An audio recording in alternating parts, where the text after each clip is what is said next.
ஆண்டவராகிய இயேசு கிறிஸ்துவின் இனிதான நாமத்தினாலே இந்த நிகழ்ச்சிக்கு மிகுந்த அன்போடு கூட உங்களை வாழ்த்தி வரவேற்கிறேன்.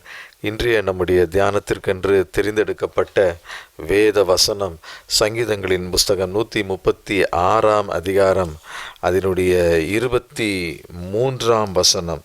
நம்முடைய தாழ்வில் நம்மை நினைத்தவரை துதியுங்கள், அவர் கிருபை என்றும் உள்ளது. பிரியமானவர்களே, நம்முடைய தாழ்வில் நம்மை நினைக்கிறவர் தான் நம் தேவன். ஆம், நம்முடைய உயர்வில் மட்டுமல்ல, நம்முடைய வாழ்க்கையிலே நம்முடைய தாழ்வு பகுதி என்று சொல்லி வரும் பொழுது அந்த பகுதியிலே நம்மை நினைக்கிற தேவனாய் அவர் இருக்கிறார். நம்முடைய தாழ்மையான சூழ்நிலைகளை, எளிமையான சூழ்நிலைகளை, நம்முடைய நிர்பந்தமான நிலைகளை எல்லாவற்றையும் அவர் உற்று நோக்குகிற கர்த்தராய் இருக்கிறார். அங்கிருந்து அப்படிப்பட்ட சூழ்நிலையிலிருந்து நாம் அவரை நோக்கி கூப்பிடும் பொழுது அவர் நம்மை நினைத்து பார்க்கிற தேவனாயிருக்கிறார். நம் செவிகளுக்கு, நம்முடைய கூப்பிடுதலுக்கு செவி கொடுக்கிற தேவனாய் இருக்கிறார், பதில் கொடுக்கிற தேவனாய் இருக்கிறார். பரிசுத்த வேதாகமத்திலே அநேக காரியங்கள், சம்பவங்கள், இப்படிப்பட்ட சூழ்நிலைகள் வழியாய் தேவனுடைய பிள்ளைகள் கடந்து சென்ற பொழுது தேவன் அவர்களை எப்படியெல்லாம் நினைத்தருளினார், எப்படியெல்லாம் அவர்களுக்கு பதில் கொடுத்தார், அற்புதங்களை செய்தார் என்று சொல்லி பல காரியங்களை நாம் பார்க்கிறோம். இந்த அருமையான தாய் அன்னாள், அவருடைய வாழ்க்கையிலே எல்லா நன்மைகளும் அவளுக்கு இருந்த ஆசீர்வாதங்கள் இருந்தது. ஆனால் அவருடைய வாழ்க்கையிலே குழந்தை இல்லாத ஒரு சூழ்நிலையிலே கதறி நின்ற அன்னாள். பரிசுத்த வேதாகமத்தில் 1 சாமுவேலின் புஸ்தகம் 1 அதிகாரத்திலே இந்த காரியம் நமக்கு சொல்லப்பட்டிருக்கிறது. அதிலே மிக மிக முக்கியமான ஒரு காரியம் என்ன? அந்த 1 சாமுவேல் 1 அதிகாரம் அதனுடைய 6 வசனத்திலே நாம் பார்க்கிறோம். கர்த்தர் அவள் கற்பத்தை அடைத்தபடியினால் அவளுடைய சக்களத்தி அவள் துக்கப்படும்படியாக அவளை மிகவும் விசனப்படுத்துவாள். அவள் மிகவும் துக்கப்படும்படியாக அவளுடைய சக்களத்தி அவளை விசனப்படுத்துவாள் என்று சொல்லப்பட்டிருக்கிறது. அநேக காரியங்களை சொல்லி சொல்லி சொல்லி சொல்லி அவளுடைய இருதயத்தை வேதனைப்படுத்தி இருக்கலாம், அவளுடைய இருதயத்தை காயப்படுத்தி இருக்கலாம். அந்த காயத்தோடு கூட, துக்கத்தோடு கூட அந்த அன்னாள் தேவனுடைய சமூகத்திலே அவருடைய ஆலயத்திற்கு வருகிறாள். அங்கு வந்து கதறி அழுகிறாள். 1 சாமுவேலின் புஸ்தகம் அதே 1 அதிகாரம் 10 மற்றும் 11 ஆகிய வசனங்களில் நாம் பார்க்கிறோம். அவள் போய் மனம் கசந்து மிகவும் அழுது கர்த்தரை நோக்கி விண்ணப்பம் பண்ணி, சேனைகளின் கர்த்தாவே, தேவரீர் உம்முடைய அடியாளின் சிறுமையை கண்ணோக்கி பார்த்து உம்முடைய அடியாளை மறவாமல் நினைத்தருளி உமது அடியாளுக்கு ஒரு ஆண் பிள்ளையை கொடுத்தால் அவன் உயிரோடு இருக்கும் சகல நாளும் நான் அவனை கர்த்தருக்கென்று ஒப்பு கொடுப்பேன். கர்த்தர் இந்த ஆசீர்வாதத்தை எனக்கு அருளும் பொழுது நான் அவனை உமக்கென்று நான் கொடுப்பேன் என்று சொல்லி அன்னால் மனம் கசந்து அழுகிறதை நாம் பார்க்கிறோம். அவ்வளவு வேதனை, அவ்வளவு துக்கம். பிள்ளை இல்லை என்று சொன்னால் அந்த நிலை ஒரு பரிதாபமான நிலையாக இருக்கும். யாருக்கும் பதில் சொல்ல முடியாது, யார் கேட்கும் கேள்விகளுக்கு நம்மால் விடை சொல்ல முடியாது. அநேகர் நிந்திப்பார்கள், பரியாசம் பண்ணுவார்கள், அநேகர் நம்மை உதறி தள்ளுவார்கள், நம்மை பார்க்க கூட விரும்ப மாட்டார்கள் சில நேரங்களிலே. அப்படிப்பட்ட சூழ்நிலையிலிருந்து அன்னாள் கர்த்தரை நோக்கி பார்த்து விண்ணப்பம் பண்ணுகிறாள். இந்த அடியே ஆளுடைய சிறுமையை நினைத்தள்ளும் ஆண்டவரே, இந்த சிறுமையை நினைத்து கண்ணோக்கி பார்த்து எனக்கு ஒரு அற்புதம் செய்யுங்க ஆண்டவரே என்று சொல்லி அன்னாள் கதறி நிற்கிறதை நாம் பார்க்கிறோம்.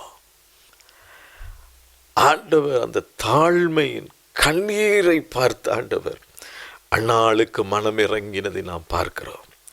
அதே அதிகாரத்திலே 20 வசனத்திலே நாம் பார்க்கிறோம். சில நாள் சென்ற பின்பு அன்னாள் கர்ப்பவதியாகி ஒரு குமாரனை பெற்று கர்த்தரிடத்தில் அவனை கேட்டேன் என்று சொல்லி அவனுக்கு சாமுவேல் என்று பெயரிட்டாள்.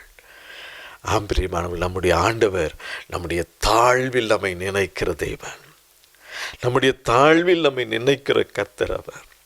நம்முடைய தாழ்வில் இந்த உலகம் நம்மை ஒருவேளை துச்சமாய் நினைக்கலாம், நம்முடைய தாழ்வில் நம்மை ஒரு வேண்டாதவர்கள் என்று கூட நினைக்கலாம். ஆனால் தேவன் நம்மை அந்த தாழ்வில் நினைக்கிற தேவனாய் இருக்கிறார். எந்த இடத்தில் நாம் தாழ்ந்து இருக்கிறோம், தலை குனிந்து நிற்கிறோம், அந்த காரியத்தில் இன்றைக்கு ஒரு அற்புதத்தை செய்து உங்களை ஆசீர்வதிக்க விரும்புகிறார், உங்களை உயர்த்த விரும்புகிறார் நம் தேவன். ஆண்டவராகிய இயேசு கிறிஸ்து இந்த பூமியில் மனிதனாய் உலாவி வந்த நாட்களில் ஒரு தடவை ஒரு குஷ்டரோகி அவரை பார்க்கிறார். லூக்கா எழுதின சுவிசேஷம் 5ஆம் அதிகாரத்தில் நாம் இந்த காரியத்தை குறித்து பார்க்கிறோம். அவர் ஒரு பட்டணத்தில் இருக்கும் பொழுது குஷ்டரோகம் நிறைந்த ஒரு மனுஷன் இயேசுவை கண்டு முகங்குப்புற விழுந்து, ஆண்டவரே, உமக்கு சுத்தமானால் என்னை சுத்தமாக்க உம்மால் ஆகும் என்று அவரை வேண்டிக் கொண்டார். அவர் தமது கையை நீட்டி அவனை தொட்டு, எனக்கு சித்தம் உண்டு, சுத்தமாக என்றார். உடனே குஷ்டரோகம் அவனை விட்டு நீங்கிற்று. பிரியமானவர்களே, அந்த நாட்களிலே குஷ்டரோகத்திற்கு மருத்துவம் கிடையாது. அப்பொழுது என்ன செய்வார்கள்? இப்படிப்பட்ட குஷ்டரோகிகளை ஊரை விட்டே ஒதுக்கி வைத்து விடுவார்கள்.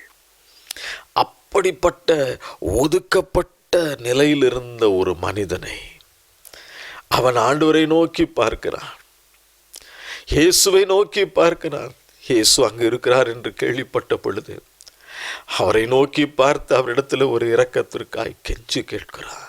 ஆண்டவரே, உமக்கு சுத்தமானால் என்னை சுத்தமாக்க உம்மால் ஆகும் என்று அவரை மிகுந்த தாழ்மையோடு வேண்டிக் கொண்டார். இயேசு என்ன செய்தார்? அவர் தமது கையை நீட்டி அவனை தொட்டு, உலகமே அவனை வெறுத்து ஒதுக்கி வைத்திருக்கலாம், அவன் அருகே போவதையே உலகம் விரும்பாத நிலையில் இருக்கலாம். ஆனால் இயேசு எப்படிப்பட்டவர்?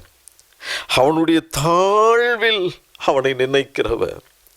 எல்லாரும் வெறுத்து ஒதுக்கி அருவருக்கத்தக்கவன் என்று சொல்லி ஓரம் கட்டப்பட்ட மனிதனை இயேசு தமது கையை நீட்டி தொட்டு அவனை பார்த்து சொல்லுகிறார், எனக்கு சித்தம் உண்டு, நீ சுத்தமாகு. உடனே அவனுடைய குஷ்டரோகம் அவனை விட்டு நீங்கிற்று.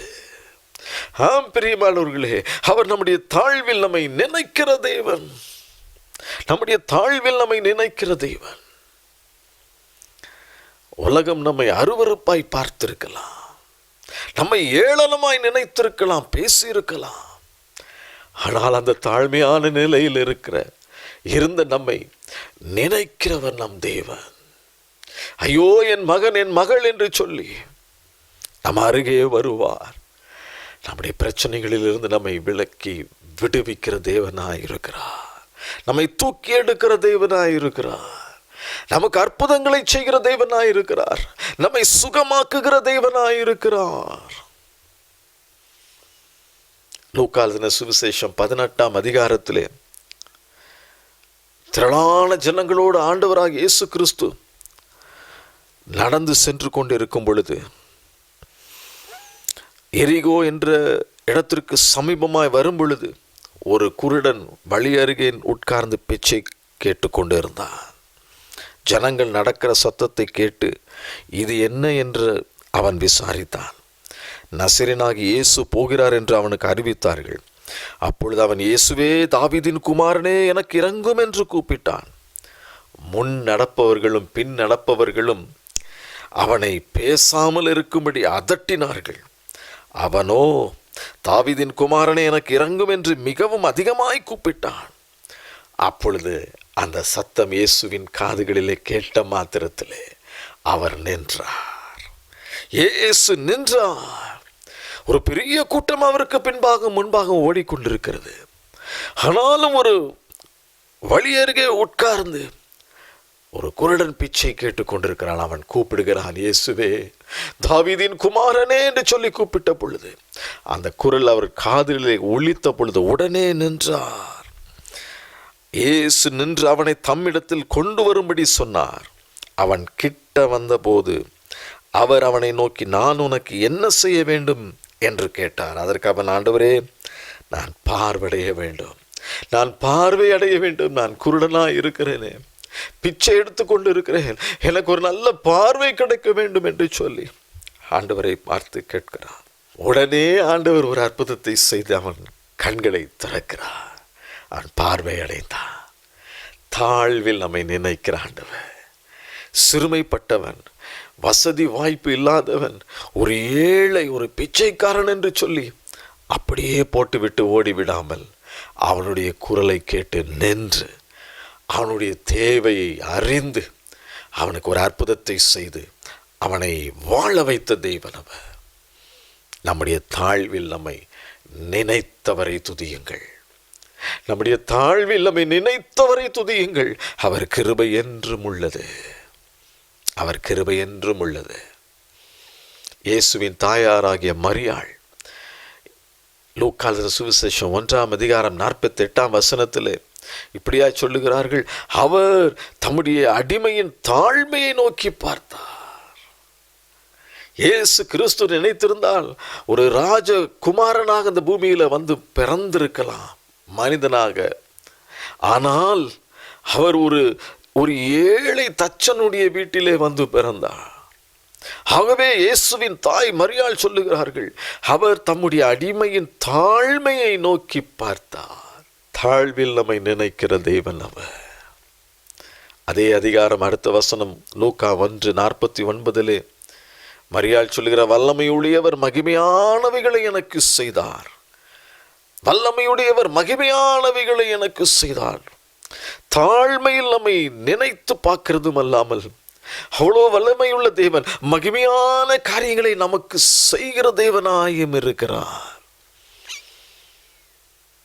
நம்முடைய தாழ்வில் நம்மை நினைக்கிற ஆண்டவர். யாபேஸ் என்ற ஒரு மனிதனை குறித்து நாம் வேதத்திலே பார்க்கிறோம்.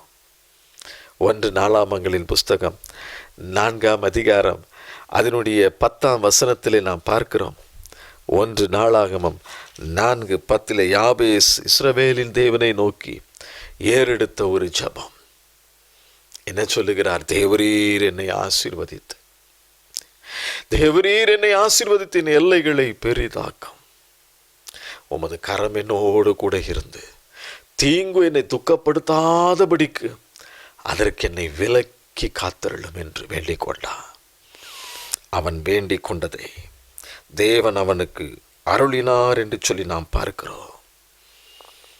பல நேரங்களில் நாம் நம்மை குறித்து நினைக்கிற ஒரு காரியம், நமக்கு ஏதாவது ஒரு பிரச்சனை போராட்டங்கள் என்று வரும் பொழுது, ஐயோ இது என்னுடைய வாழ்க்கையில சாபமாய் வந்து விட்டதே என்று சொல்லி அன்றைக்கு யாபேசும் அதே காரியத்தை நினைத்திருப்பான். ஆகவே ஆண்டவரிடத்தில் கேட்கிறான், தேவரீர் என்னை ஆசீர்வதிங்கப்பா, சாபமான காரியங்களை என்னை விட்டு எடுத்துருங்க ஆண்டவரே, ஆசீர்வதிங்கப்பா, உமது கரம் என்னோடு இருக்கட்டும், தீங்கு என்னை துக்கப்படுத்தாதபடிக்கு அதற்கு என்னை விலக்கி காத்திரளும் என்று வேண்டிக் கொண்டான். அவன் வேண்டிக் கொண்டதை தேவன் அவனுக்கு கொடுத்தார். அவரை நோக்கி பார்ப்போமா? அடியாளின் சிறுமையை கண்ணோக்கி பார்த்து அன்னாளுக்கு அற்புதங்களை செய்த ஆண்டவர் இன்றைக்கு உங்களுக்கும் அதே போல் அற்புதங்களை செய்வதற்கு அவளோடு இருக்கிறார்.